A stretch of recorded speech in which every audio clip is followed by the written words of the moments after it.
Perfecto, bueno,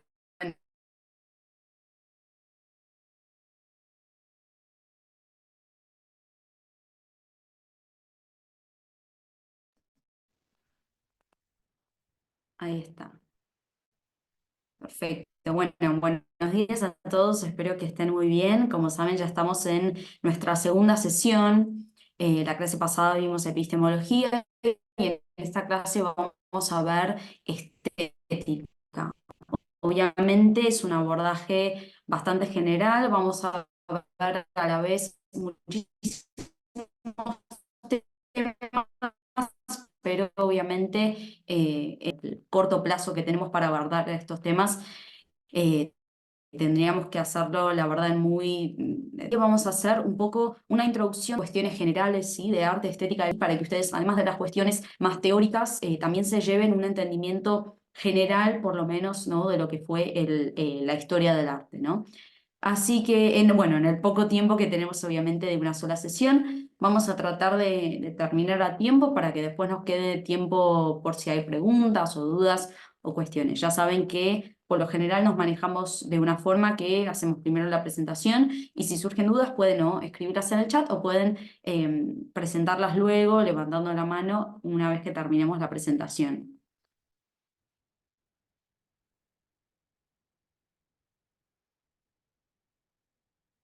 Ahí me dicen que no estaba bien el internet. Bueno, esto ya saben, un poco no depende de mí, pero bueno, me avisan cualquier cosa si no se ve. Yo voy a compartir pantalla, entonces, para que empecemos con nuestra presentación. Ahí vamos.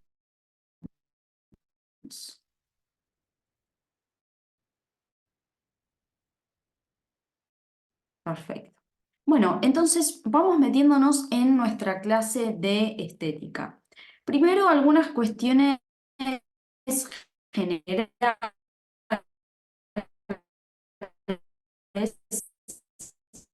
y algún abordaje que vale la pena hacer también de la propia historia del arte en general. Teórica, ¿no? Sobre esta cuestión, hacer un análisis formal de lo que sería el arte, ¿sí? Los estilos artísticos y demás. Pero nosotros también podemos hacer un mundo, podríamos decir, y empezar a ver la estética y lo que es la historia del arte en general como un espejo del espíritu de la época. Es decir, no hay mejor el arte que produce ese tiempo, del espíritu de época. El audio está algo mal, dicen. Ah, bueno, no sé el resto, ¿me escuchan bien o...? Ahorita se está escuchando mejor, pero no sé si de pronto, si se pudiera hacer la conexión directamente a red, tal vez eso podría ayudar, pero ahorita ya se está escuchando mejor. Ok, bueno, cualquier cosa me avisan y creo que lo único que puedo hacer es apagarlo y volverlo a prender a ver si vuelve. Entonces, el arte es un espejo del espíritu. El Zeitgeist es como ese espíritu del tiempo, ¿no? Que de alguna forma se refleja a través del trabajo individual de los artistas, entendidos como esa intersección, ¿no? Entre lo real, individual y lo metafísico universal, podríamos decir. De hecho, el arte nos dice mucho sobre nosotros. Muchas veces existen procesos, ideas, filosofías que son difíciles de comprender desde la especulación, desde la filosofía, pero uno cuando ve el arte de una época, esto se vuelve mucho más claro, ¿sí? Mucho más evidente, mucho más visual. Por eso estudiar la historia del arte es de alguna forma estudiar la historia del espíritu, ¿no? Entonces, el destino del arte obviamente no puede escaparse al nuestro, porque si el arte está siempre reflejando lo que nos pasa como civilización, lo que nos pasa como sociedad, lo que nos pasa como humanidad, entonces el arte está siempre reflejando, ¿no? Lo que nos pasa a un nivel mucho más espiritual. A mí me gusta siempre comenzar con esta imagen cada vez que vemos estética, porque es una imagen que nos muestra dos filosofías, dos entendimientos del arte, dos concepciones del cuerpo, dos concepciones de la mujer, dos concepciones de la estética, de la belleza, de la armonía, de la proporción, ¿no? Totalmente diferentes. Y creo que un poco la pregunta que nos hacemos hoy, una pregunta relevante, es, bueno, ¿qué es lo que tuvo que haber pasado o nos tuvo que haber pasado para que pasemos de un estado a otro, ¿no? Para que pasemos de un entendimiento al otro? Entonces, algunos aspectos generales de la estética, ¿sí? Cuestiones teóricas. Primero que nada, que el término estética proviene del griego, es estetike, que significa sensación, percepción, ¿no? Y la parte final, ¿no? De la palabra el ica significa relativo a, o sea, relativo a la sensación, relativo a la percepción. Y en general la estética como disciplina va a estudiar las experiencias estéticas, va a estudiar los juicios estéticos y es por lo general una rama de la filosofía, ¿sí? Que se encarga de estudiar cómo nosotros interpretamos esos estímulos sensoriales que recibimos del mundo en el que estamos, ¿sí? Dando lugar a ese conocimiento sensible que adquirimos a través de los sentidos y la percepción. Esta eh, es una definición que da Baumgarten. Y otra concepción es entender a la estética como una rama de la filosofía que estudia la esencia o la percepción de la belleza, ¿sí? O el arte, que es una descripción que da Scruton.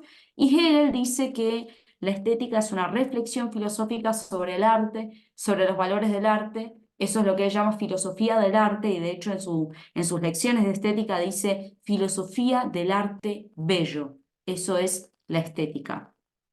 Como vemos en este fragmento, justamente, dice Hegel, por eso nos quedaremos con el término estética, pues por tratarse de mera cuestión de nombre, el asunto es indiferente para nosotros. Sin embargo, la expresión genuina para nuestra ciencia es la de filosofía del arte, y más exactamente, filosofía del arte bello. Eso es lo que dice Hegel en las lecciones de la estética.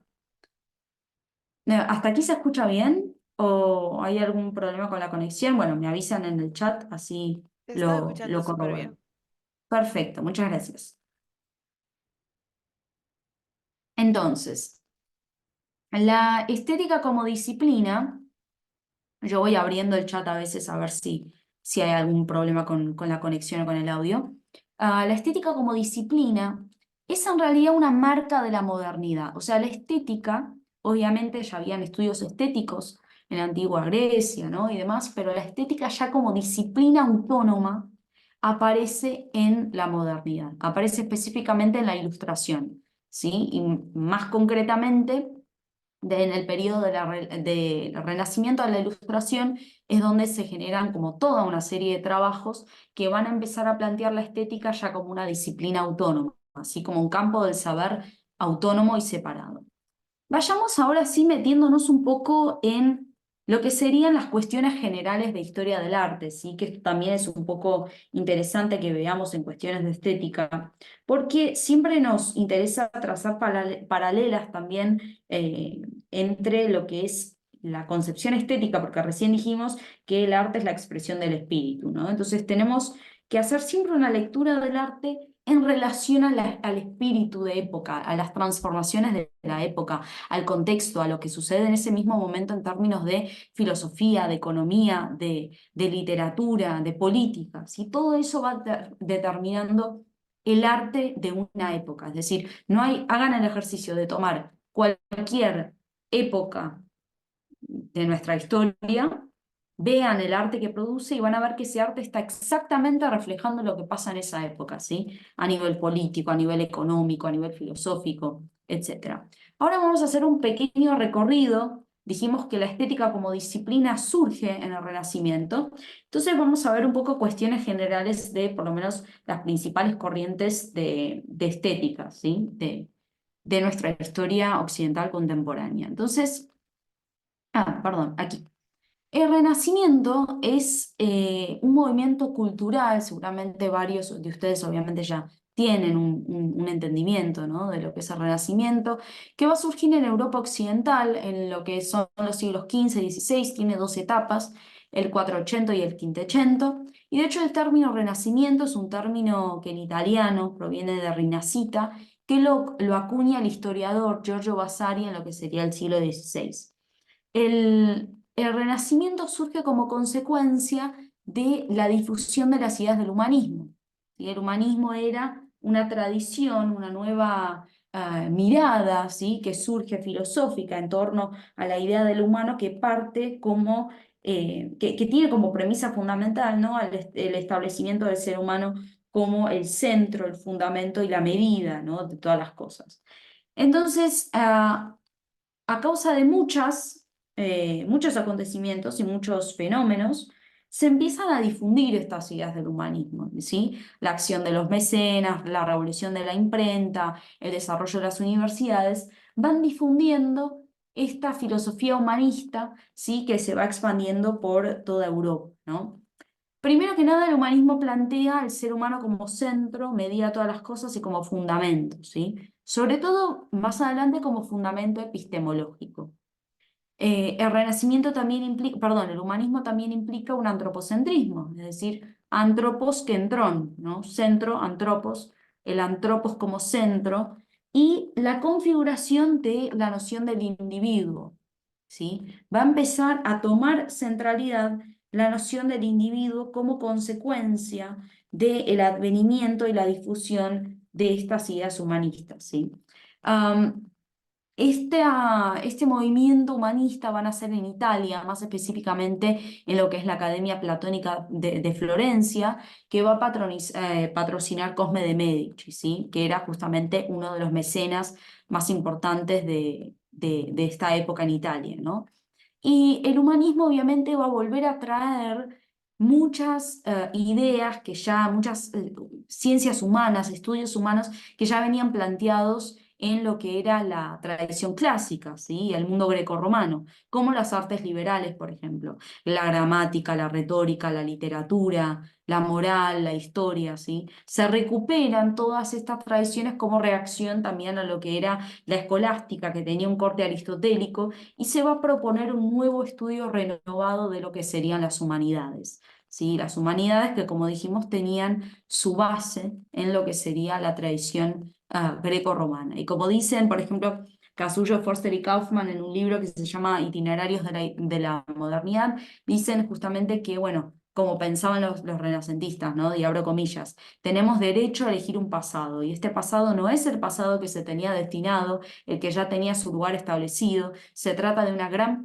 primera versión del pensamiento moderno, ¿no? Es decir, el hombre renacentista, humanista, elige su propio pasado, ¿sí? Elige cuál es su legado y cuál es el legado que busca justamente renovar a través de este renacimiento y a través de este nuevo humanismo. Ahora bien, en el campo de la representación, este renacimiento toma forma, obviamente, de manifestación artística. Entonces, todo lo que vimos recién en términos de humanismo, en términos de transformación social, cultural, filosófica, va a tener su reflejo, obviamente, en el campo del arte, que se caracteriza por esto que es el descubrimiento del sujeto, ¿no? Que va paralelo, obviamente, a la filosofía de la época. De hecho, Da Vinci, en uno de sus textos, Da Vinci, ¿no? Que es un claro representante de lo que sería el típico pintor renacentista, ¿no? Un pintor multifacético que trabaja con varias áreas del saber simultáneamente, ¿no? Da Vinci escribía en el Tratado de Pintura, decía, la pintura es cosa mental, es decir, es cosa racional, podríamos decir, ¿no? Y el pintor tiene que ser universal. El arte renacentista entonces trabaja con las ideas de antropocentrismo, como dijimos antes con el humanismo, va a trabajar de una forma ya más autónoma, ¿sí? Se va a ir separando poco a poco de la religión. Si bien las temáticas son religiosas, como ahora vamos a ver, la representación ya es diferente. Recuperan todo lo que son teorías sobre la luz, el equilibrio, la belleza. Aparece, esto es muy interesante, aparece la técnica de la perspectiva.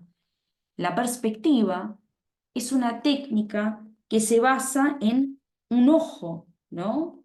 Que ve la obra y se genera esa proyección de la perspectiva. La perspectiva solo tiene sentido para un ojo que lo está viendo, un ojo humano, un ojo que ordena, ¿sí? Esa obra. También aparecen rasgos de ginecolatría, ¿sí? Y la alabanza a la mujer, como ya vamos a ver más adelante, ¿sí? Ese cuerpo desnudo de la mujer ahora representa ese goce ya epicúreo, ¿sí? De la vida, del amor, de la belleza, y ya no representa ese pecado, ¿no? Original de Eva. Y aparecen también signos del capitalismo, por ejemplo, ¿sí? En lo que serían las obras, empiezan a aparecer los nuevos caracteres del capitalismo, empiezan a aparecer elementos de los viajes y empiezan a aparecer elementos de otras culturas también en las propias obras, como ahora vamos a ver. Y bueno, autores claves de esta época tenemos a Rafael, a Botticelli, Miguel Ángel, Da Vinci, Holbein, etc.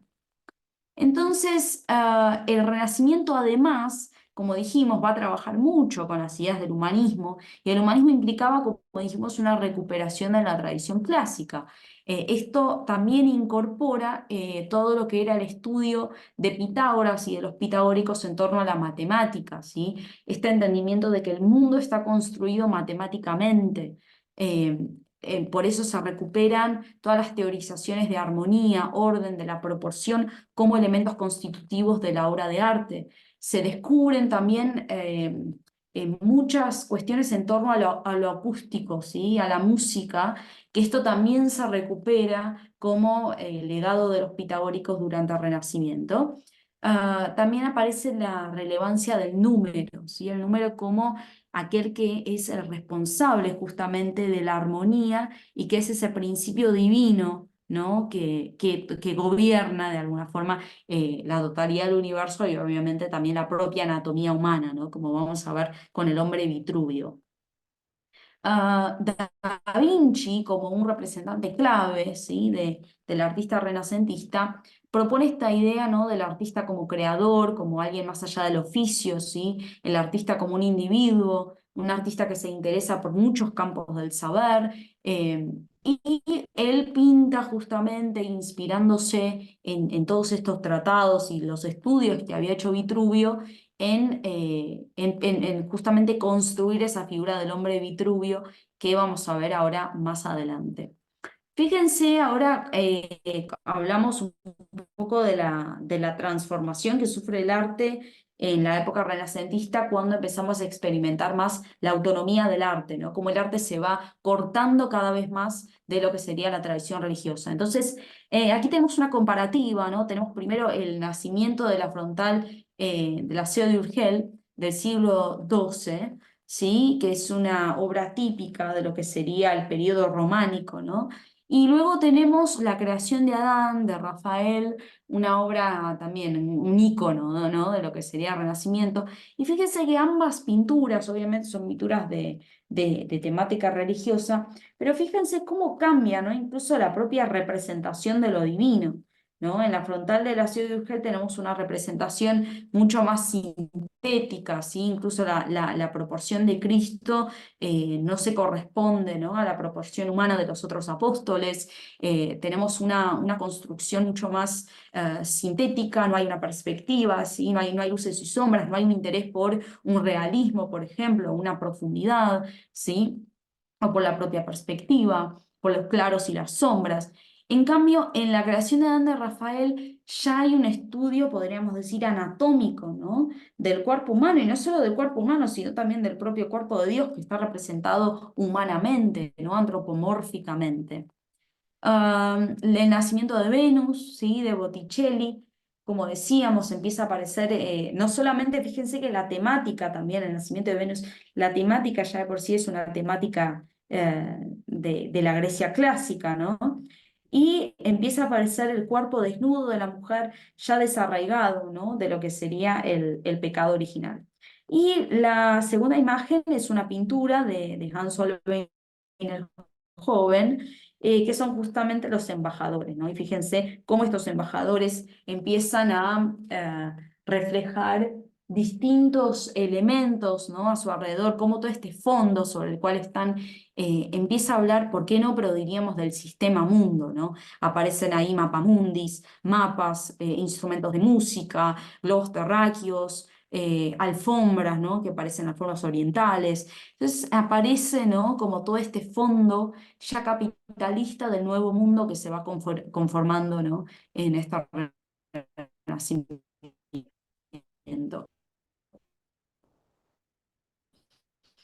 Y la perspectiva, ¿no? Tenemos aquí dos pinturas, Pietro Perugino, Rafael, fíjense cómo la perspectiva, ese ojo ordenador, ¿no? Que está poniendo todo en su lugar, justamente porque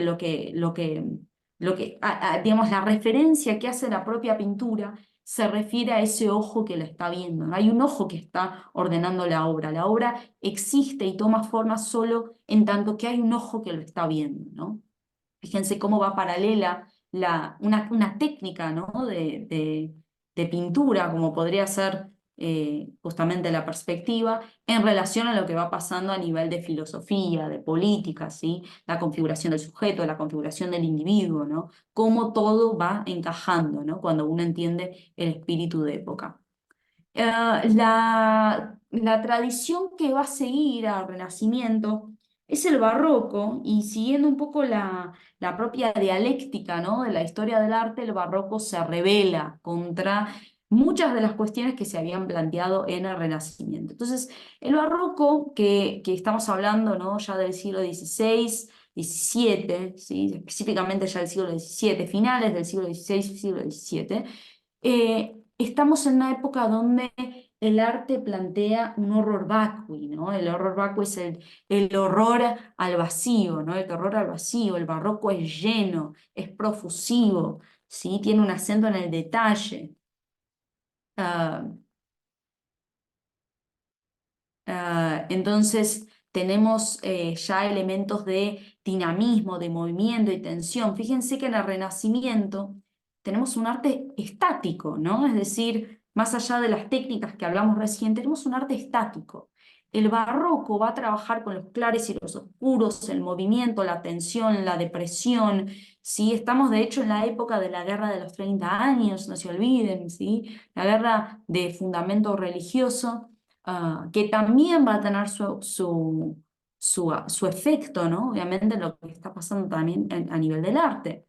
Hay un gusto por el detalle, ¿no? Esto que decíamos recién, este horror vacui de profusión y proliferación de elementos, de centros múltiples también, ¿no? Es decir, si con el Renacimiento teníamos un punto focal, el punto de fuga, a donde conduce, ¿no? Toda la obra, tiene un centro, ese centro de la perspectiva, en el barroco no hay centro o hay muchos centros, ¿sí? De hecho, muchas veces hay un efecto como de incompleto, de lo inconcluso, de la obra que se va más allá de los límites, ¿sí? Del propio marco de la obra. Y hay una búsqueda de estremecimiento, podríamos decir, ¿sí? De estremecimiento metafísico, espiritual, religioso, ¿no? En cuanto a los artistas, tenemos a Velázquez, a Caravaggio, Rubens, Bernini, Zurbarán, Vermeer, Van Dyck, ¿no? Algunos de los más importantes. Y el barroco va a nacer en Italia específicamente y después se va a expandir, ¿sí? a muchos países de Europa. Llega a Holanda, España, Francia, etcétera. Y como dijimos, el foco va a ser, y el contexto también, la guerra de los 30 años y la contrarreforma, ¿sí? Es decir, como contrapunto de lo que era la reforma luterana, este auge, ¿no? También de lo que es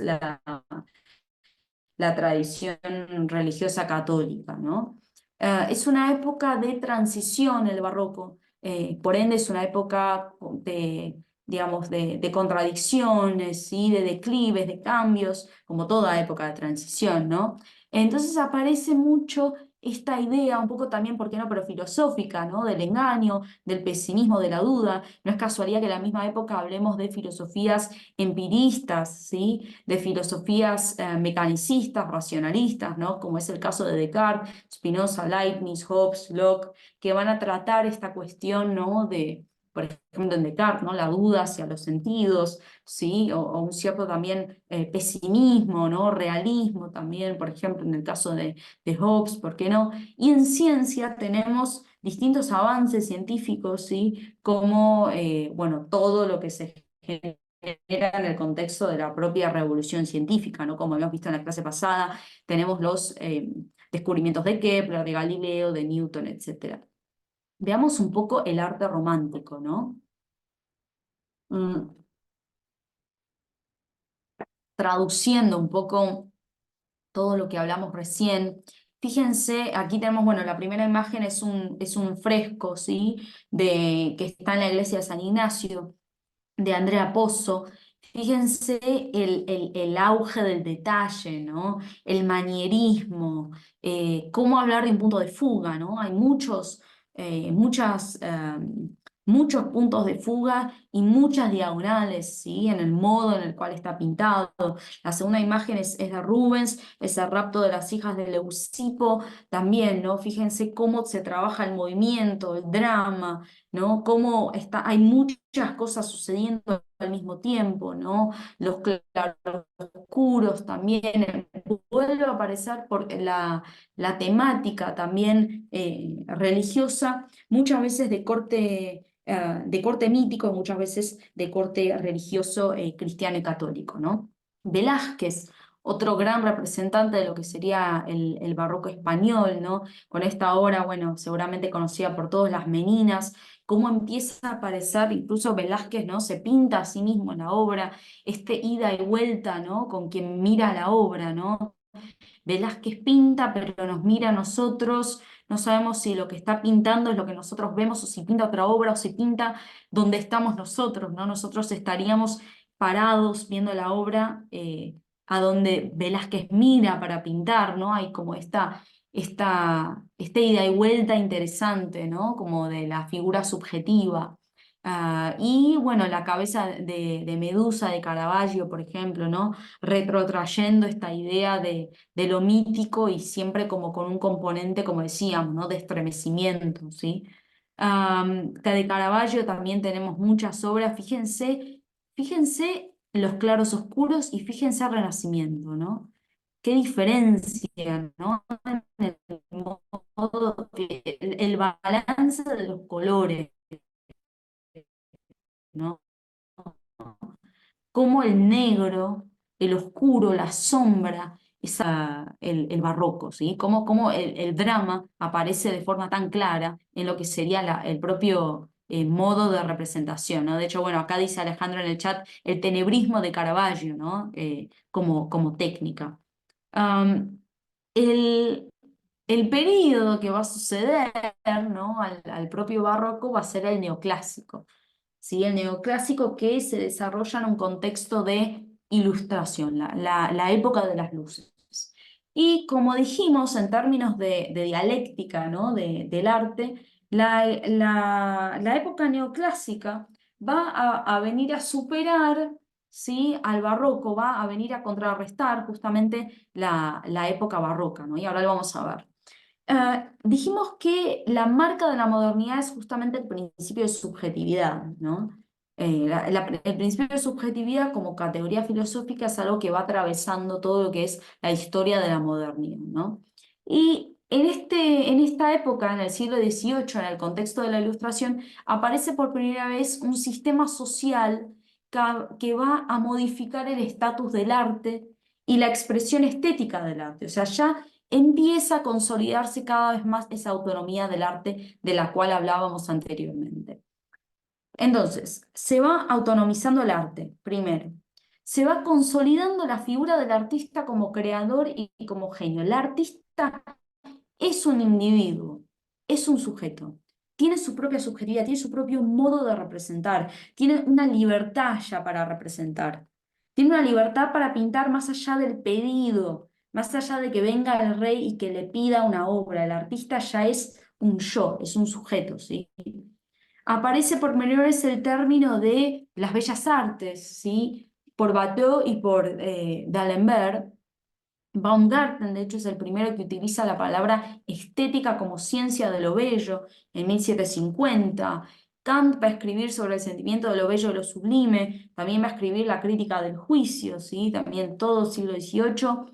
Aparece también lo que es la crítica del arte con Diderot, aparece la estética como filosofía con Baumgarten, aparece la filosofía del arte bello, habíamos dicho, con Hegel, y la historia del arte en sí, ya con Winkelmann, ¿sí? Comienzan las primeras exposiciones de arte. Esto sería la institucionalización del arte. Empiezan las exposiciones en los salones, se empieza a configurar el público como consecuencia, ¿no? De eso, y empieza a aparecer lo que hoy conocemos como el mundo del arte, ¿sí? La inserción del arte en lo que es el ámbito social, ¿sí? Y se fundan las primeras academias y se constituye eso que conocemos justamente como el mundo del arte, ¿sí?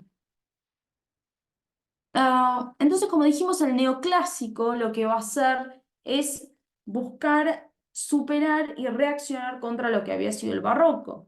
Es decir, respondiendo a los postulados de la Ilustración, que son racionalidad, ¿sí? La luz de la razón, la claridad, el orden, la armonía, la funcionalidad, ¿sí? Lo apolíneo, podríamos decir. Empieza a configurarse un arte que responde justamente a este nuevo periodo de ilustración, que bueno, como sabemos, ilustración, el Aufklärung, las Lumière, eh, lo que busca es iluminar las tinieblas de la ignorancia a través de las luces de la razón, ¿no? Justamente como movimiento social, filosófico, cultural, individual, intelectual, que va difundiendo estas ideas en lo que sería la Europa del siglo XVIII, ¿sí? Es un movimiento que está claramente relacionado con la burguesía, ¿sí? Y que también va a empezar a cumplir una función educativa, cívica, en lugar de lo que sería el componente religioso, ¿sí? En esta época. En este periodo se descubren, de hecho, las ruinas de Pompeya y de Herculano, y se vuelve a recuperar mucho de lo que es la tradición grecorromana. De alguna forma es como un renacimiento, ¿no? Por eso se lo llama como el neoclásico. Eso reacciona también, ¿no? Con el barroco. Es un periodo racional, ¿sí? Justamente, ¿se acuerdan cuando hablábamos del Renacimiento? Que tomaba muchos elementos de lo pitagórico, ¿sí? Lo racional, lo matemático propio de lo que sería la tradición griega clásica. Bueno, el neoclásico retoma estos elementos, ¿sí? También. Y lo que busca justamente, si el barroco era oscuro, ¿no? Tenía un elemento de contradicción, de dramatismo, de estremecimiento, de interpretación, el neoclásico no busca la interpretación, porque es racional, es claro, es transparente, ¿sí? Y aparece como forma de representación muy clásica lo que es el retrato. El retrato, que es de alguna forma uno podría inferir, ¿por qué no? Pero la representación del individuo, ¿no? Retratar a un individuo. Hay una relevancia en ese individuo y hay que retratarlo, ¿no?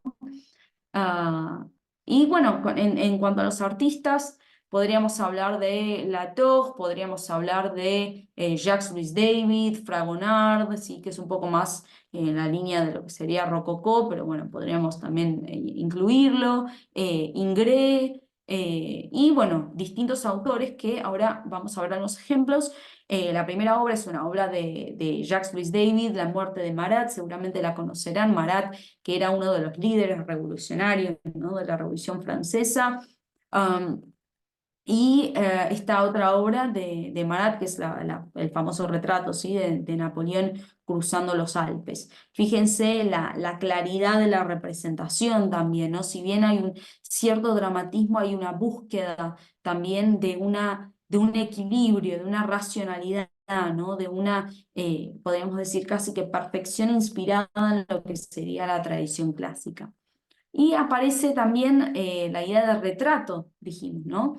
Am, Aquí vemos distintos retratos de uno de los retratistas, de hecho, más relevantes de la época ilustrada, que es Quentin de la Tour, que él, bueno, pintó a muchos de los grandes filósofos de la ilustración ilustración, sí, enciclopedistas, a Rousseau, a D'Alembert, a Diderot, bueno, ahí vemos un retrato también del mismo, la figura 3, Luis XV, ¿sí? También pintado en la figura 7, y una pequeña, el rococó, no lo vamos a ver, pero el rococó se desarrolla más en lo que serían las artes aplicadas, ¿sí? Todo lo que es cerámica, diseño de interiores, diseño de mobiliario y demás. Y bueno, como contrapartida a lo que sería el neoclásico, y de nuevo en términos de dialéctica, ¿no? De la historia del arte, vamos entrando a lo que sería ya la época romántica. La romántica, a su vez, reacciona contra la ilustración y contra el neoclásico como épocas fundadas y fundamentadas sobre el principio de razón. El romanticismo reacciona contra ese reinado de la razón, ¿sí? Y va justamente a reivindicar lo que serían las pasiones, las emociones, ¿sí? Como lo opuesto, ¿no? Como lo otro de lo que sería lo racional. Y estamos en una época de la modernidad donde ya hay una conciencia explícita de lo moderno, es decir, si el Renacimiento era como esta aurora de la modernidad, la Ilustración es ya, bueno, un establecimiento de lo que son los ideales y los valores de la modernidad, ya en la época romántica tenemos una autoconciencia de lo moderno, ¿sí? De hecho, el término de lo moderno, como lo conocemos hoy, moderniste, lo utiliza Rousseau por primera vez en una de sus novelas, Julie o la nueva Loísa, ¿sí? De hecho, muchos llaman a Rousseau el primer romántico. Entonces, en la época romántica ya hay una conciencia de lo moderno de una forma todavía mucho más clara, ¿sí? Mucho más explícita. Mm.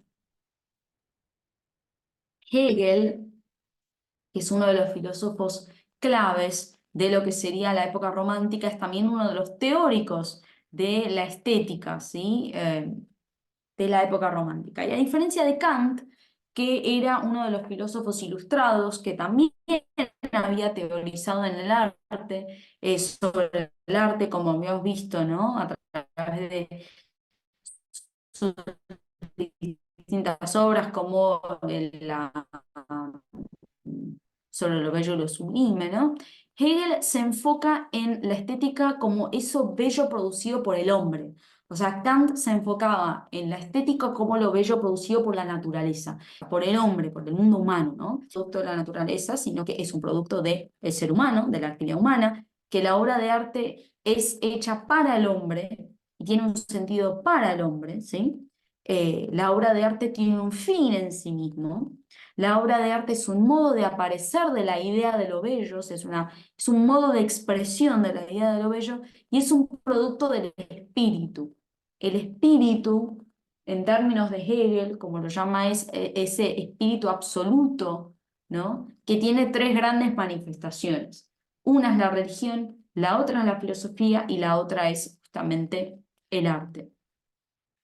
Entonces, en la época romántica se consolida esta idea de el autor como un sujeto, como un individuo, incluso muchas veces una figura que está ahí en la bohemia, ¿sí? Que puede criticar ya la sociedad, que puede tomar perspectiva de los acontecimientos, que puede con su pluma, ¿no? Filtrar, diagnosticar lo que pasa en la realidad, plasmarlo sobre el lienzo, plasmarlo sobre el papel. Aquí se me vienen a la mente los poemas de Baudelaire, ¿no? Por ejemplo, cómo Baudelaire describía la París de ese siglo XIX, ¿no? Tan contradictorio.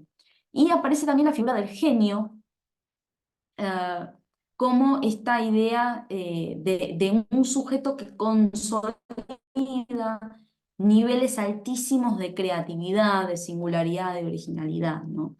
Y aparecen en el arte romántico elementos de, como dijimos, ¿no? Era la contrapartida, es una reacción a esa racionalidad de la ilustración, aparece la nostalgia, el historicismo, el nacionalismo, la memoria, la poesía. Y esto se ve no solamente en el arte, uno puede verlo en los poemas de Hölderlin, puede verlo en la filosofía hegeliana, puede verlo en la música de Beethoven, ¿no? Digamos, toda la época romántica es de alguna forma una consolidación de estas nociones, ¿sí? Y aquí, bueno, vemos algunos de los representantes claves de lo que sería la época romántica, ¿no? Caspar Friedrich, que pinta este cuadro famoso, seguramente lo conocerán, El viajante sobre el mar de niebla. Fíjense cómo ese viajante, ¿no? Que está mirando a ese paisaje sublime, podríamos decir, ¿no? En términos de Kant, a esa inmensidad y a esa magnificencia de la naturaleza, y nos da la espalda. Estamos de alguna forma como en la intimidad, ¿no? De ese viajante. Estamos en su momento solitario de percepción de la inmensidad en la naturaleza.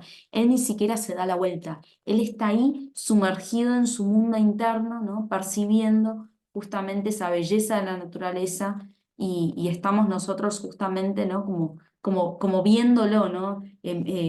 Como interviniendo, ¿no? En esa situación casi como íntima, ¿no? Francisco de Goya, típico representante de lo que sería el romanticismo español, ¿no? Pinta diversos cuadros, ¿sí?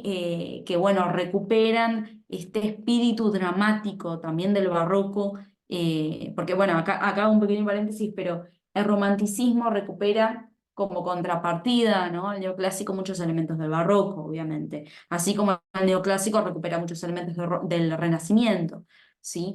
El dramatismo, el claroscuro, la oscuridad del misticismo, ¿sí? Aparece mucho la cuestión de lo mítico, ¿no? Saturno devorando a su hijo es justamente una representación de lo que sería la mitología griega, ¿no? Y además Goya, ¿no? Es un típico artista que, bueno, de hecho Goya primero pintaba para los reyes, pintaba para la corte, y luego empieza a pintar ya libremente, ¿sí? Empieza a elegir libremente los temas que pintar, sobre todo en el contexto de la guerra española, ¿sí? Pintando las atrocidades, ¿no? Y las consecuencias de la guerra civil española. Eugène Delacroix, otro representante de lo que sería el romanticismo francés, una obra famosísima, ¿no? La libertad guiando al pueblo, que bueno, se suele asociar con la Revolución Francesa, pero es en realidad la revolución de principios del siglo XIX y no la revolución de 1789. Vemos cómo, ¿no? De nuevo lo mismo, ¿no? Las diagonales, el movimiento, la alegoría de la libertad encarnada, ¿no? En esta figura de la mujer, y cómo aparece, ¿no? Este movimiento y este dramatismo también incluso desde la propia composición, ¿no? Que se nos va por afuera de lo que sería el propio marco de la obra. Y de nuevo, ¿no? Este tema de la revolución, el nacionalismo, ¿sí? El patriotismo, también muy presente en lo que sería la época romántica. Y a medida que nos vamos metiendo en lo que sería el final de la modernidad, eh, empiezan a aparecer distintas corrientes que se van a ir separando, ¿sí? De lo que sería, eh, digamos, esta noción, esta totalidad del arte moderno como lo vimos recién. Y vamos a tener primero el realismo, que es como una última, o mejor dicho, es como un pequeño movimiento que surge luego del romanticismo, ¿sí? Que se encarga por lo general de pintar lo que sucede en las zonas rurales, ¿sí? La naturaleza, los campos, todo lo que es la escena rural, ¿no? Al realismo le va a suceder el impresionismo, ¿sí? Que se caracteriza por la pintura por la impresión, ¿sí? Es una pintura rápida que pinta justamente lo que ve in situ, ¿sí? Sin bosquejo, y surge como reacción a lo que sería la invención de la fotografía. La fotografía aparece por primera vez en este contexto con Daguerre, ¿no? Que crea el primer daguerrotipo, y por primera vez en la historia de la humanidad, ¿no? Hay una máquina que puede con un solo clic representar lo real, ¿no? Y eso que había sido hasta entonces el rol del artista, representar lo real, de repente, ¿no? Lo ejecuta una máquina. Y eso pone en crisis, ¿no? El propio sentido del arte. Y los artistas se van a empezar a interesar por pintar aquello que la fotografía todavía no podía representar, que era justamente el color, el movimiento y la luz, ¿no? Entonces, todo lo que es impresionismo va a focalizarse principalmente en estos elementos. Luego tenemos un postimpresionismo que ya se empieza a generar como esta primera grieta, ¿no?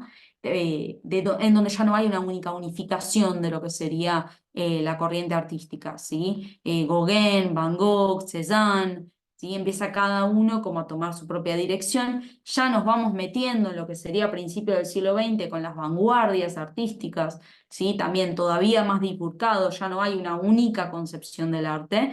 Tenemos fauvismo, expresionismo, cubismo, futurismo, surrealismo, dadaísmo y constructivismo, cada una de ellas, ¿no? con sus intereses. Y ya nos vamos metiendo en lo que sería el arte contemporáneo, un poco ya englobando lo que sería la época posmoderna, la época en la cual estamos, en donde tenemos expresionismo abstracto, informalismo pop art, street art, performance, happening, instalación, y nos vamos metiendo cada vez más en lo que sería el panorama que nosotros mismos conocemos como nuestro arte contemporáneo, ¿no? Eh, y la relación de este arte contemporáneo con lo político se empieza a dar de forma muy explícita, ¿sí? De hecho, como escribe Casullo, Forster y Kaufman en su libro Itinerarios de la Modernidad, dicen, entonces, desde los dispositivos, condiciones dadas, a los poderes, a las autoridades, a las predominancias de ciertos gustos, modas, estilos, al mundo cultural burgués, a la academia que fija normas, a las Fuerzas Armadas, a la Iglesia, a los partidos políticos, contra todo este entramado social expresado de distintas maneras,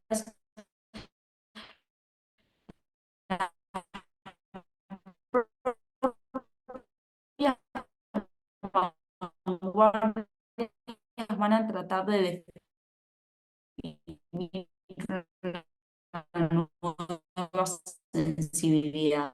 El arte va a cumplir un papel determinante de una subjetividad del tiempo, fíjense lo que decíamos al principio, a través de sensibilidad frente a algo. El artista lo que expresa es esa sensibilidad en ti misma. Y justamente, ya metiéndonos en un contexto del final de la modernidad y entrando a la posmodernidad, empezamos a ver las primeras crisis de lo que sería el arte en sí, ¿no? Empezamos a ver. En breves momentos vamos a regresar, discúlpeme bien por la señal, de pronto con algunos profesores que están como mucho más lejos sucede ese tipo de aspectos, pero igual no va a detener la clase y por completo no va a detener tampoco la formación y todo lo que estamos aprendiendo, que estamos muy interesante. Me gusta la participación que están teniendo en el chat. En un segundo ya regresamos con Mane, que seguramente ha apagado y va a volver a encender el Wi-Fi como la vez pasada, para que continúe igual fluyendo y podamos escuchar su explicación. Más bien, gracias por la comprensión y pues les voy a volver a colocar el enlace de la... Ahí está, ya regreso. Y les estoy colocando el enlace de la asistencia nuevamente para que ustedes puedan marcarla. Perfecto, bueno, muchas gracias. Nos pasó como la vez anterior, es el último slide, así que en la última de las hojas de la presentación, así que ya casi estamos. Decíamos que hacia el final de la modernidad ya empezamos a experimentar este espíritu posmoderno que se caracteriza por el final, la muerte del arte, ¿sí? La imposibilidad de hablar de una narrativa del arte, de una dialéctica del arte, aparece lo indefinido, ¿sí? Lo relativo del arte, el arte por el arte, ¿sí? La relativización justamente del arte y una crisis generalizada del sentido del arte, ¿sí? De la metafísica incluso del arte, ¿no? Como de ese principio ordenador del arte, de la separación del arte de las categorías de la estética, la metafísica, la belleza, la armonía, etcétera, ¿sí? El arte ya no se interesa por lo bello, el arte se va a interesar por la crítica del arte mismo. Y muchas de las cuestiones ya seguramente nos son bastante familiares, ¿no? En este contexto de arte posmoderno. Entonces, vamos cerrando con la presentación y de hecho yo quería proponer dos preguntas para que hagamos como ejercicio, ¿sí? De nuestra clase. La primera pregunta es, ¿cuál creen que es el rol del arte hoy? ¿O creen que puede ser el rol del arte hoy? Y segundo, ¿cuál es la ruptura que ustedes detectan con el arte clásico? Nosotros vimos recién en nuestra presentación un muy breve recorrido de lo que sería la historia del arte clásico. ¿Qué es lo que ustedes ven como ruptura? ¿Qué es lo que se rompe? ¿Sí? Entonces, dos preguntas. ¿Cuál puede ser el rol del arte hoy? ¿Y cuál creen que es ustedes esa ruptura que se produce con el arte clásico? Es decir, ¿qué es lo que ustedes detectan que se rompe, que no continúa? Así que bueno, los escucho. Pueden ir levantando las manos y vamos escuchando.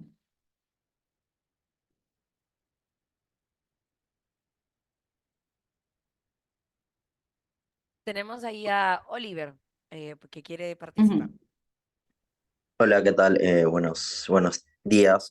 Sobre la primera pregunta, sobre cuál sería el rol del arte en nuestros contextos actuales, en la contemporaneidad, yo lo que creo es, a ver, que en principio el arte es la representación de los contextos que ocurren en la época, de la filosofía de la época, de los movimientos sociales de la época y del contexto en general de la época, ¿no?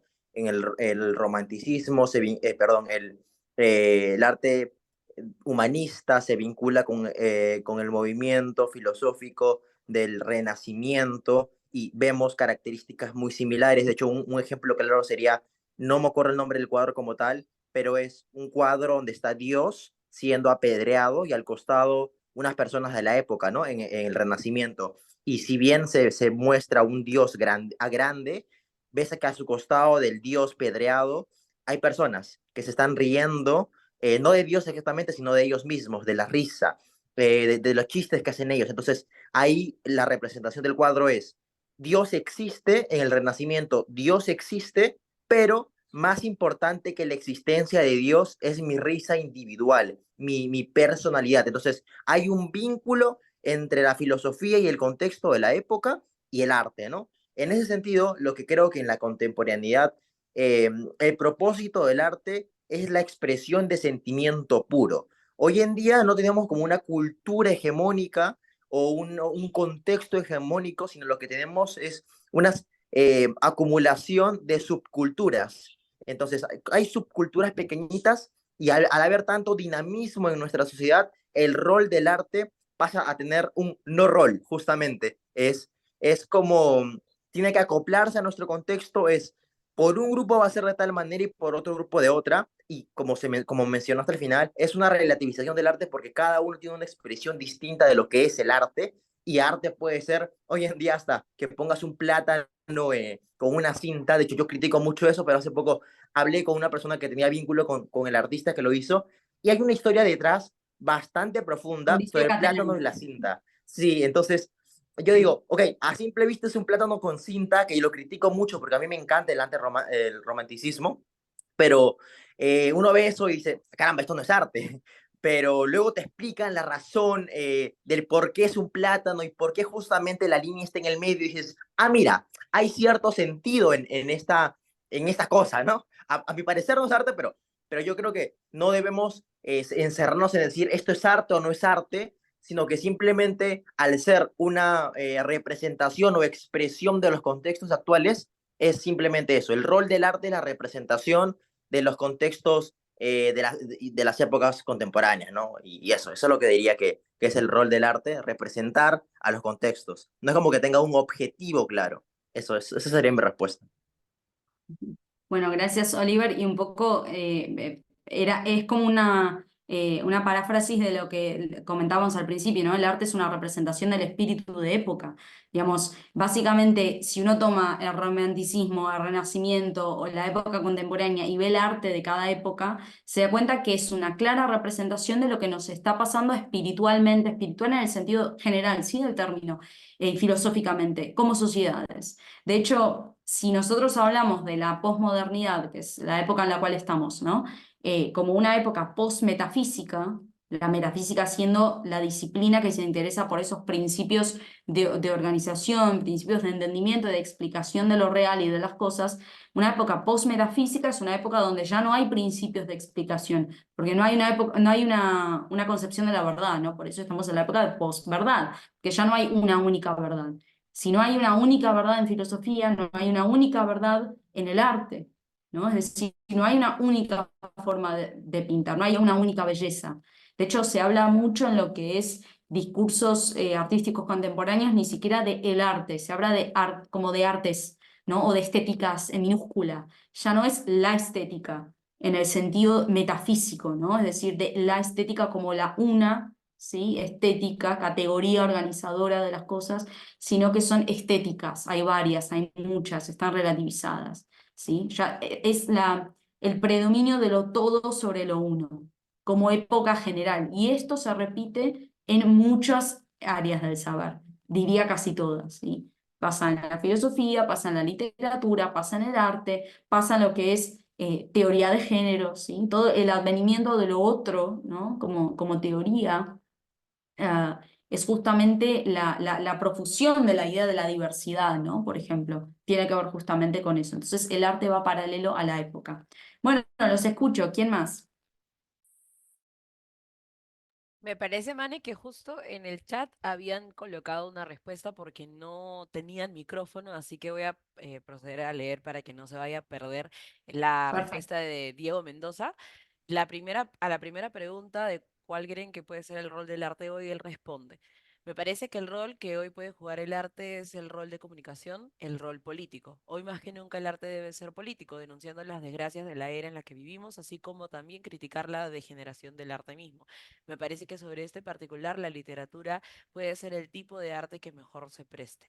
Y para la segunda pregunta, donde se planteaba cuál era la ruptura que identificábamos en relación al arte clásico, él responde, yo diría que el punto de inflexión sería el vanguardista, ya que muchos preceptos de movimiento, como el dadaísmo, se tergiversaron y devinieron en la banalización del arte. Eso comparte Diego Mendoza. Ujú. Bueno, muchas gracias, Diego, por tu aporte y aprovecho en base a lo que dice recién política. Es lo que mencionaba un poco justamente Diego, ¿no? ¿Cuál es el rol del arte en relación a la política? ¿Pueden ir juntas? ¿No pueden ir juntas? ¿Siempre irían juntas? ¿Deben ir juntas? ¿Qué creen? ¿O cómo es hoy en día, por ejemplo?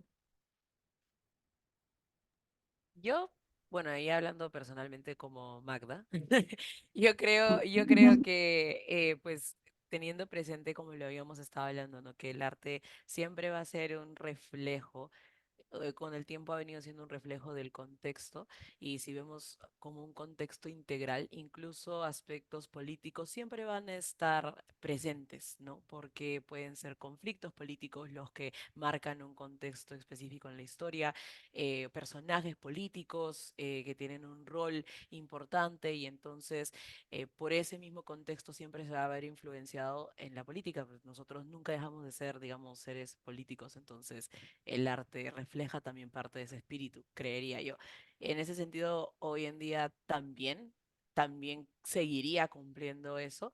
Más bien creo en todo caso que en vez de ser un reflejo del espíritu que se puede ver influenciado por esos aspectos y contexto político, tal vez hoy se está usando más como una herramienta de accionar político, en particular el arte. Y no sé si de pronto eso es lo que hace que eh, comencemos a cuestionar el rol de el arte. Podría ser, porque más se usa como una herramienta política, ¿no? Para proliferar discursos o campañas digamos, si lo vemos en la parte práctica.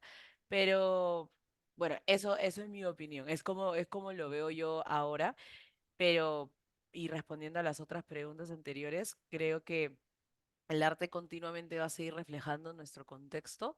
Sin embargo, creo yo que nunca debería dejar de perder este aspecto de belleza, ¿no? De poder encontrar la belleza en el producto artístico, que muchas veces yo en lo particular he encontrado la belleza en la excelencia con la que se hacen las cosas, no necesariamente en una idea como subjetiva de esto me parece bonito y esto no me parece bonito, porque eso podría variar para la persona.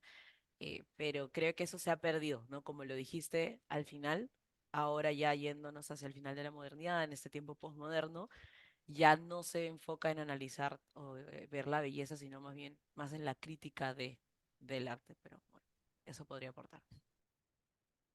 Mm. Eh, Muchas gracias, Magda. Y de hecho, a ver, vos decías, el arte se está utilizando como un medio político. Podríamos decir que hay una instrumentalización del arte con fines políticos, entonces. El arte se utiliza como un instrumento para lo político.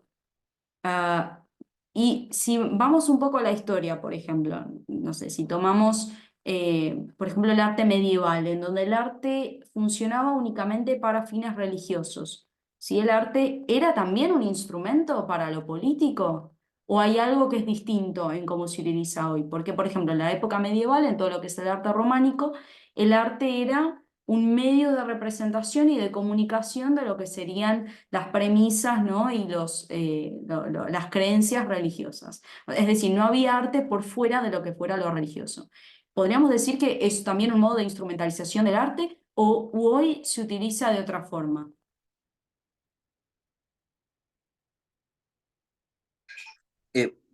me gustaría responder la pregunta anterior sobre el tema que si el arte debe ser político.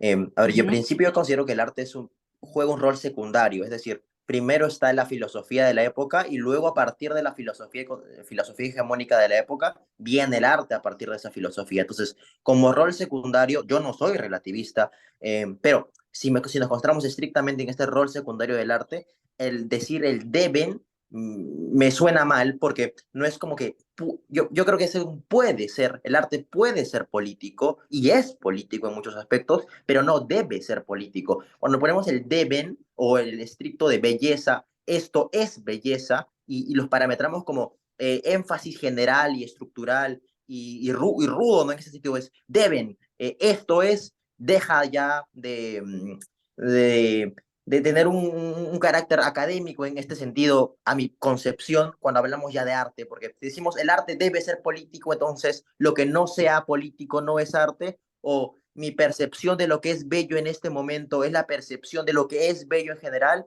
o es lo que fue bello en otro momento, no, incluso del neoclasismo, al barroco hay una concepción de belleza ciertamente distinta, entonces la concepción de belleza va cambiando, como la concepción de amor y que la mayoría de concepciones, y como rol fundamental número uno de nuestro contexto, que es un poco más modernista, relativista, que yo no soy modernista, o sea, modernista un poco, pero no soy relativista, eh, y diría que sí, estoy en contra de la filosofía actual, pero una consecuencia de esto es el arte. Y yo no puedo salirme de los parámetros de lo que es la concepción de arte actual. Entonces yo diría que no existe un deben en el arte. El arte simplemente es y va a fluir y va a ser la expresión de cada momento, de cada época, de cada contexto, de cada subcultura y el arte que sea libre. Creo que para meterlo en este momento, decir esto es lo que es o esto es lo que debe ser, es un error. Al menos bajo mi punto de vista.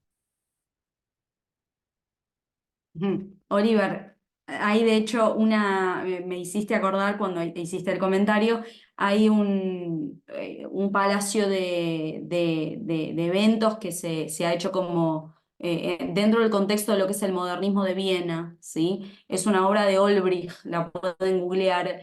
En el frente de la entrada de ese edificio, Olbrich puso una frase, ¿sí? Que está ahí como en la entrada y dice, a cada tiempo su arte y a cada arte su libertad. ¿Sí? Esto es lo que dice Olbrich, ¿no? Como representante de lo que sería el modernismo de Viena, hablando de lo que el arte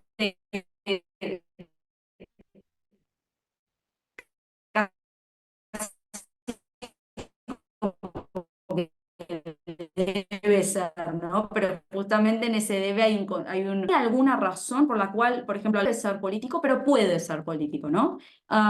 ¿Y hay alguna razón por la cual el arte se vuelve político? Por ejemplo, en el contexto contemporáneo, donde ustedes saben que, bueno, muchos movimientos, por ejemplo, de corte de izquierdas, ¿sí? De extrema izquierda podríamos decir, utilizan la estética, ya sea la estética corporal, la estética en el arte, como un medio para poder comunicar, ¿no? Y de alguna forma expandir estas ideas políticas.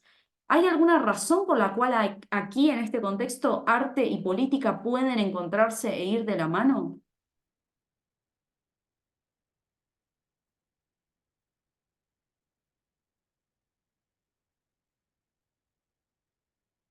Yo creo que sí. De hecho, tal vez para redondear la idea anterior, si se logra ganar, por así decirlo, que creo que, a ver, creo que es difícil decir que se va a lograr una batalla cultural y hegemonizar una concepción filosófica ajena al relativismo actual, pero imaginemos que en el hipotético caso de que se logra, ¿no?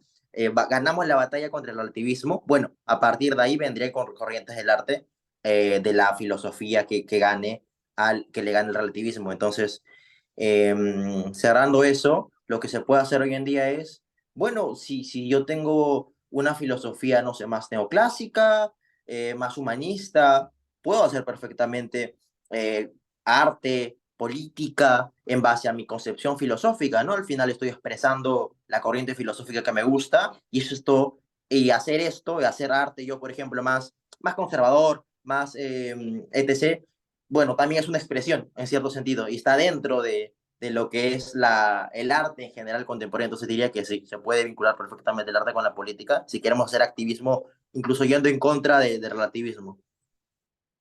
Ahí para aumentar a lo que Ujú. decía Oliver, antes que se me vaya, igual creo que el riesgo que se corre hoy en día es que hay menos capacidad de pensamiento crítico en nuestras generaciones. Entonces, porque, a ver, uno no necesariamente va a limitar lo que uno puede reproducir y considerar que reproduce como arte. Creo que, como decías, ¿no? En la frase, a cada tiempo su arte y a cada arte su libertad.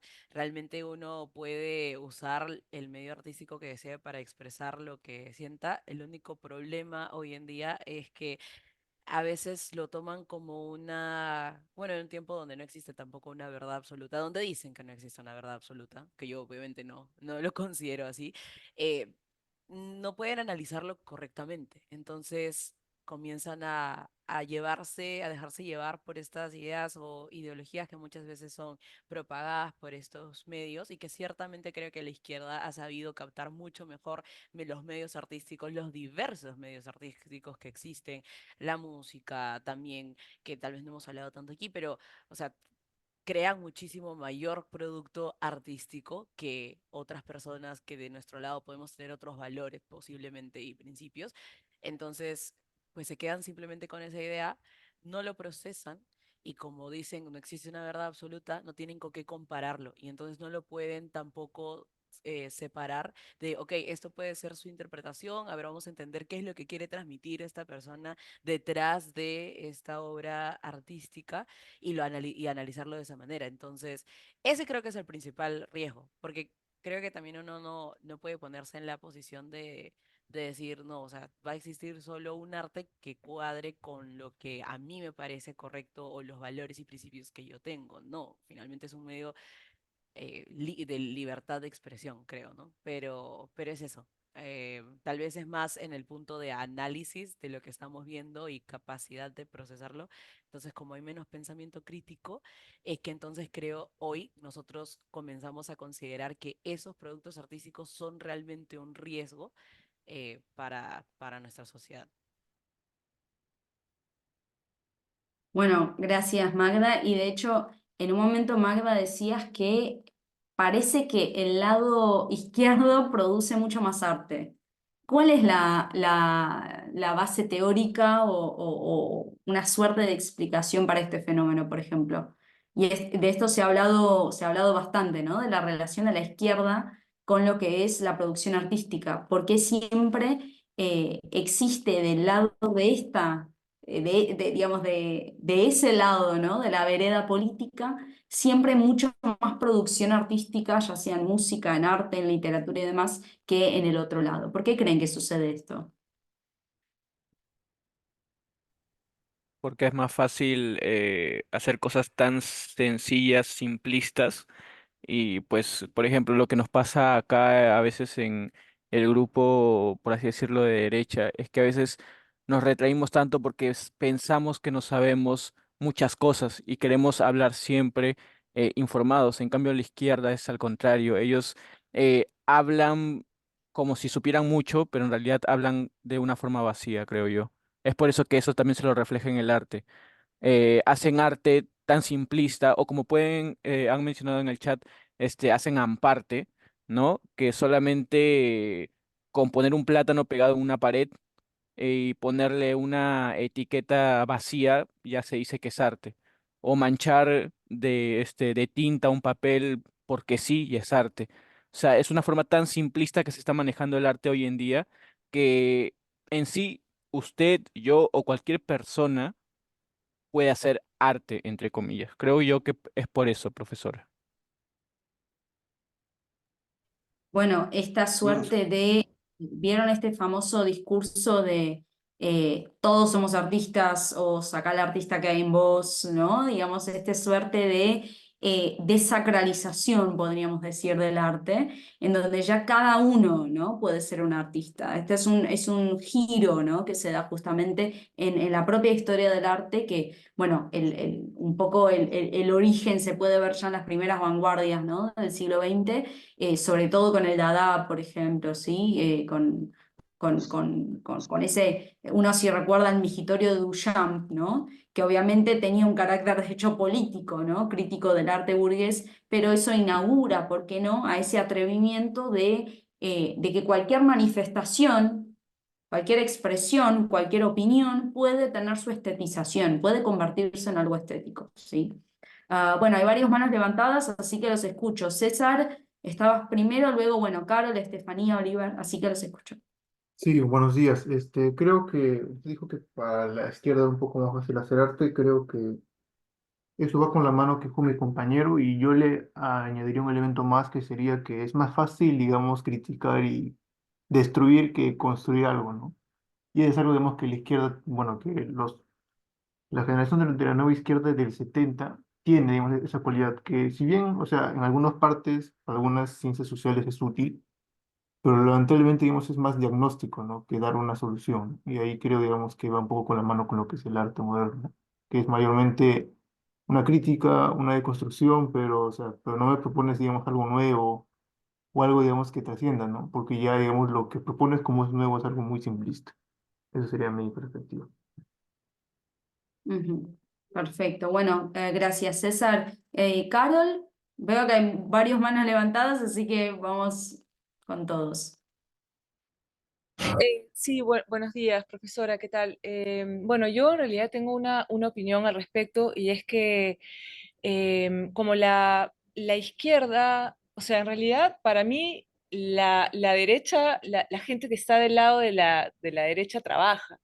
La izquierda no, o sea, o sí trabaja, pero no tanto, ¿no? O sea, entonces tienen más tiempo para hacer arte y sin embargo, y también tienen mecenas que los financian, ¿no? Entonces, yo creo que el arte para la izquierda se ha convertido en un vehículo de propaganda, ¿no? Por eso creo que está bien vinculado al lado izquierdo el arte. Bueno, esa es mi humilde opinión, ¿no? Gracias.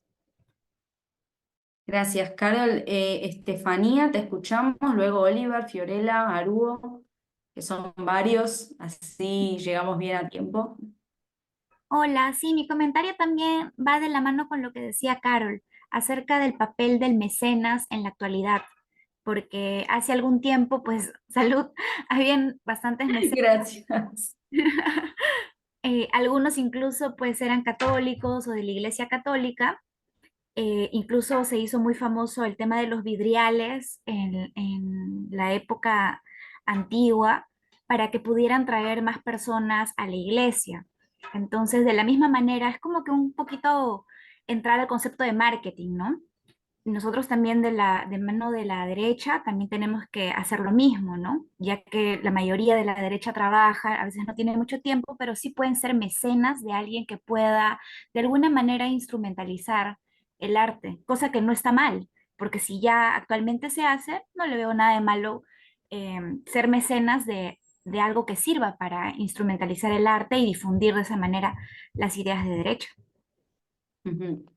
Ahí arrojo también un poco, gracias Estefanía, también como pregunta, es decir, puede ser que digamos, la no conciencia del arte como vehículo, ¿no? de expresión de las ideas o de una ideología y demás, por parte de la derecha también sea una de las causas, ¿no? Por ejemplo, esto que decíamos antes, la izquierda siempre supo ver al arte como un vehículo importante para la difusión de las ideas, lo visual, la cultura visual, la imagen, el símbolo, ¿no? Vieron cómo la izquierda trabaja mucho con los símbolos, ¿sí? Sí, Ah, totalmente de acuerdo. ujú, totalmente. Entonces, esta conciencia justamente, ¿no? De la importancia, de la relevancia de lo estético, de lo visual, no como algo secundario, todo lo contrario, como algo puramente accesible, humano, procesable, ¿sí? Es decir, fácil de digerir, ¿no? Que tiene la imagen y sobre todo la síntesis del símbolo, ¿no? El símbolo como una imagen sintética, ¿no? Que ya resume de una forma muy clara y sencilla una ideología. Ah,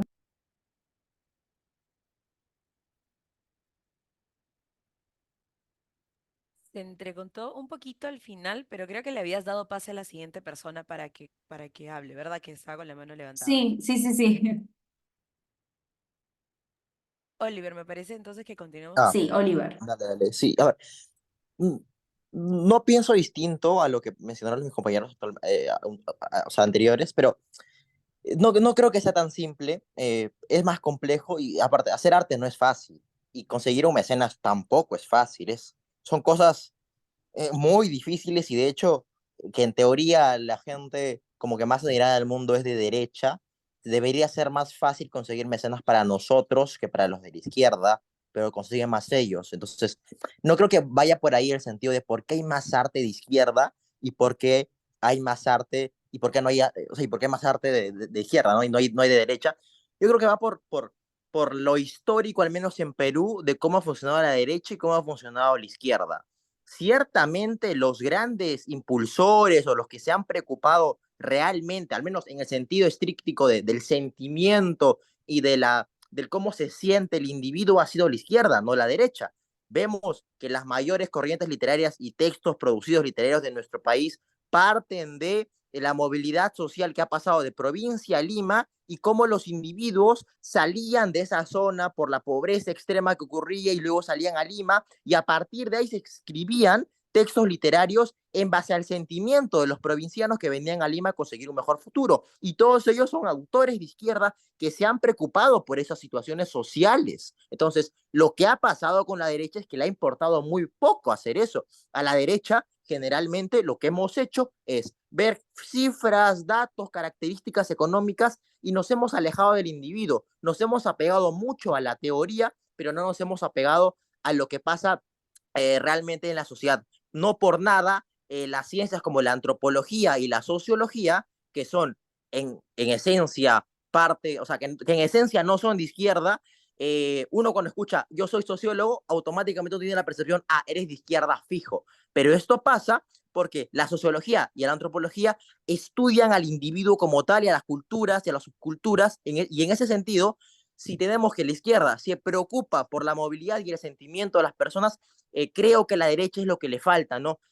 No alejarnos del academicismo, el academicismo es fundamental, las cifras, los datos, todo es importante, pero tratar de llevar este discurso academicista a las poblaciones que no las entienden, a las que les es más fácil percibir nociones de, ah, se preocupa por mí, por mi sentimiento y no me está hablando de cifras y datos, que es lo que hace la izquierda, pero no lo hace la derecha. Entonces, yo diría que hay más arte en ese sentido por la parte de la izquierda, porque sabes que con el arte tú llegas a eso, llegas al sentimiento, no llegas necesariamente al raciocinio, pero llegas al sentimiento. Creo que la derecha nos hemos concentrado en tratar de hacerle entender al votante racionalmente que somos mejores, pero la izquierda ha dicho, no necesariamente tengo que demostrarte que racionalmente la de izquierda es mejor, sino que sentimentalmente voy a ganar tu voto. Y esa es una falencia que veo bastante, al menos en la derecha contemporánea, ¿no? Y esa sería mi conclusión de por qué hay más arte de izquierda y no de derecha.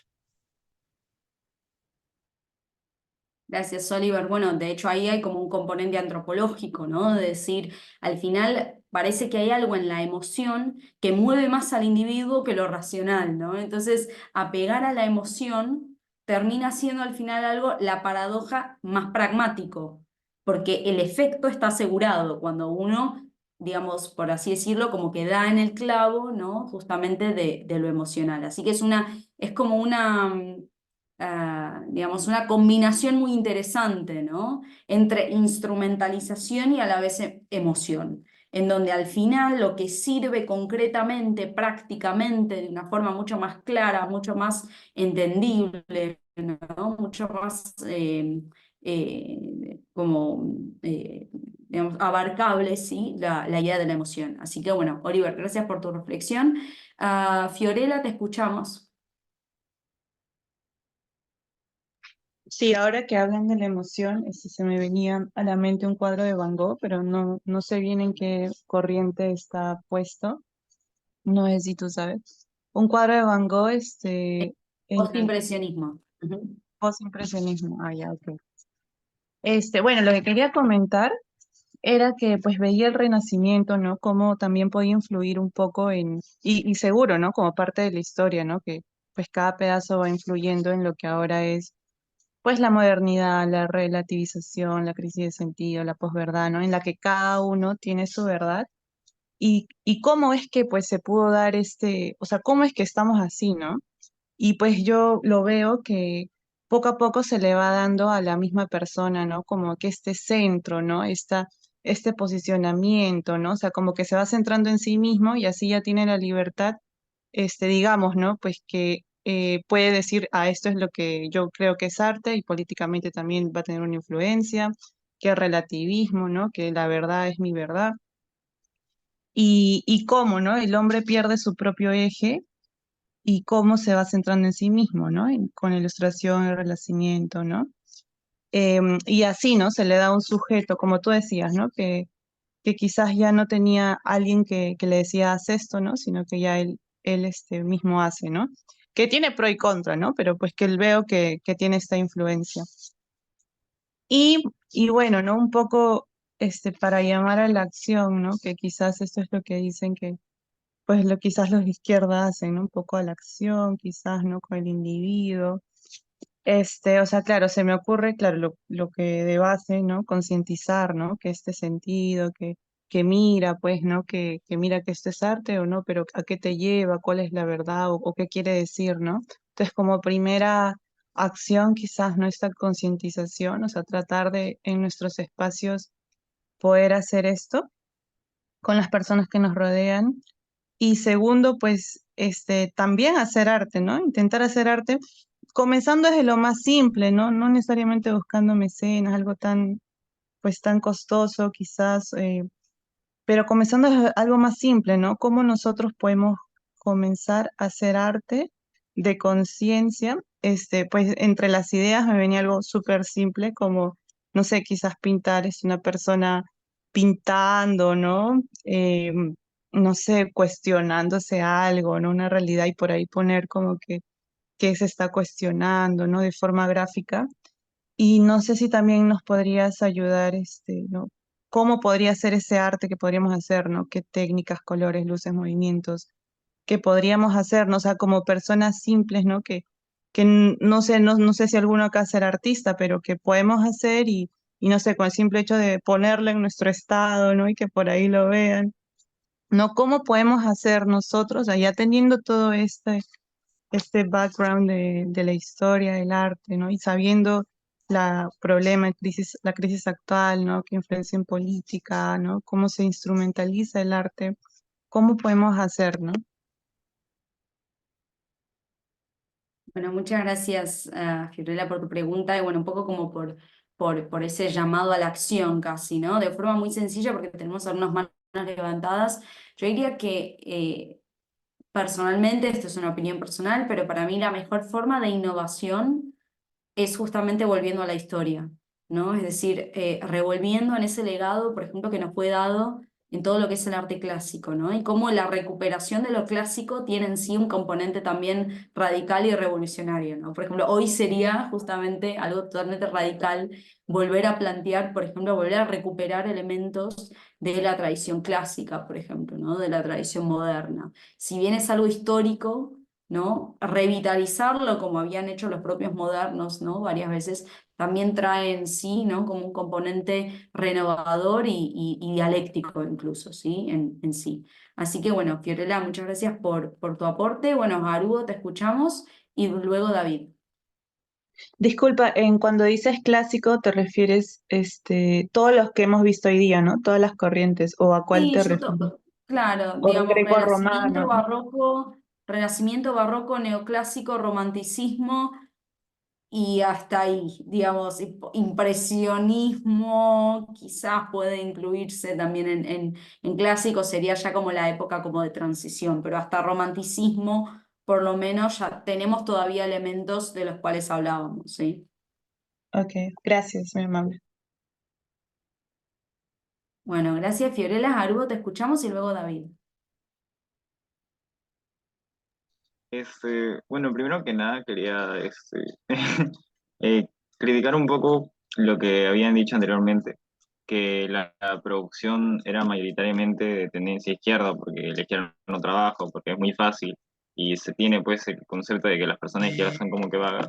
Creo que es una generalización poco fundada en un prejuicio que tranquilamente podría ser aplicado del otro lado, ¿no? Se podría decir que los de derecha no participan en el arte porque son todos empresarios acomodados.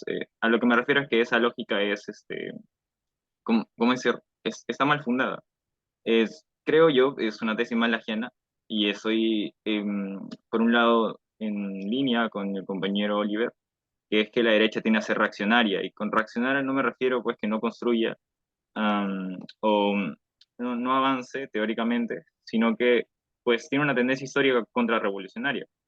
Y en ese sentido, creo que más bien un análisis contemporáneo es que se creyó que el proyecto de la modernidad había imperado, más que nada por tesis como las de Fukuyama, que hablan acerca de el fin de la historia, la superioridad de un modelo, el mundo unipolar.